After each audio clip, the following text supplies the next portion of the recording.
Picture this. You just made an 8 to 9 track album. You just made an album. You really like it. You know, it's got a lot of tracks on it. It's got like 5 people on it. You've done all of this promotional work to plant into the minds of your audience that something big is coming. And you set up all the distribution, everything. You're like, yes, this is it. You've been using a distributor since last year-ish. And you're like, yep, I'm gonna just do it like I've always been doing it. And then something stupid happens and then it derails your entire plan. When I was distributing this album, right?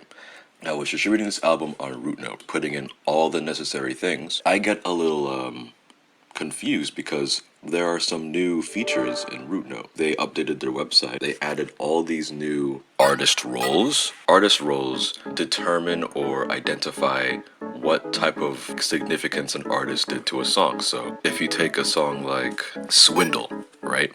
Swindle is technically a song featuring Tippy. So Irie Arts, me, would be the primary artist. Yuta would also be a primary artist. And then Tippy would be featuring. So it would be featuring Tippy, so he'd be a featuring artist. That's how that would work. The main ones are really just primary artist, composer, remixer, producer, like that type of stuff, you know what I mean? But a lot of distributors do it very different. That's besides the point. I see these new roles and I get kind of confused because I'm like, oh, I've never seen these before. So I just make everybody primary. I have 5 songs on that album that are collabs. Everybody's a primary artist because that's what I usually do. I send it out way in advance. And then, what do you know? Root Note comes to me and says, hey man, you can't do that. If everybody's a primary artist, that implies that everyone's an album artist in their software. The only way it would work is if the collaborators were not listed as primary artists, but as something like featuring or with or blah blah blah. So I changed it to with, thinking that they would just see it as a primary artist that isn't an album artist. But nope, I saw it in my artists like upcoming tab in Spotify, and no one was credited in any of the songs except for the remix that is on the album. Messed it up basically. It's just really bad. It just basically no one was credited. So I said, okay, but I kind of don't want that. So I changed everything to primary, and then they were saying like, oh, it's going to be listed as a compilation album. Now, this pissed me off a little bit because, well, I'm not releasing a compilation. I'm releasing an album. There's no comp, okay? I'm not a label, okay? This is an Irie Arts Records LLC audio. I'm like, you know what? If this is what I have to do just to make sure that the artists are credited accordingly, I'll just do it.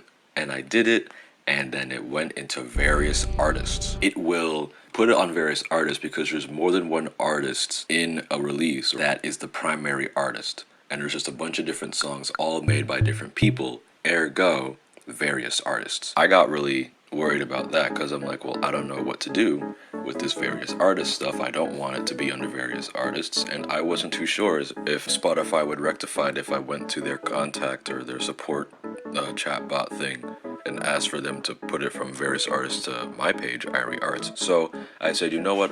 I'm going to try a different distributor, Amuse. Now, Chrome, one of my good friends, he does not like Amuse, but look man, I was down bad, I needed something, and I decided to give it a go. So I used it for a bit. I realized that there were some interesting things, like, for example, in Root Note, you can basically submit to virtually every single store out there, even the ones that no one knows about, i.e. NetEase, KKBox, Jukes, Tencent, yeah, that type of stuff. With Amuse, you only have like Spotify, Apple Music, and just a few others, and the rest of them are like locked behind a paywall. You need a pro subscription to do that. Root Note gives you kind of an ideal window as to what date you should send depending on how long they take to actually like approve or reject your submission. With Amuse, they choose it for you by adding 4 weeks to the day that you make the submission. If you make a submission on the 14th of October, that means that your release is going to drop on the 11th of November, and there's nothing you can do to change that. If you want it to release on the 10th of November, which would be a Friday, you would have to send it on the 13th of October. If you wanted to choose your release date, you would have to go pro. I sent my thing in on a Tuesday, that was September 19th. and I was waiting for the 17th of October. So I'm like, okay, it's gonna release Tuesday, October 17th. I don't care. Everybody in my group chat that is on the album said, yeah, it's fine, whatever, we don't care. Even though I really wanted it to be on the 13th of October, X2H had his album and I was on it. So I'm like, you know what?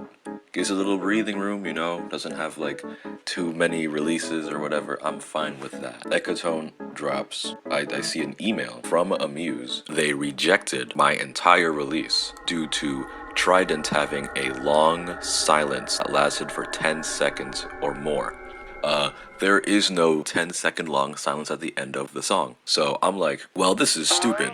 In Root Note, if you have a rejected submission, they'll put it into action needed or in review or something like that. You have the chance to go remove it if you send them an email, or if you want to change it, then you can just go in, make the necessary changes, put it back in. It probably takes like a week and a half for them to be like, okay, cool, bro.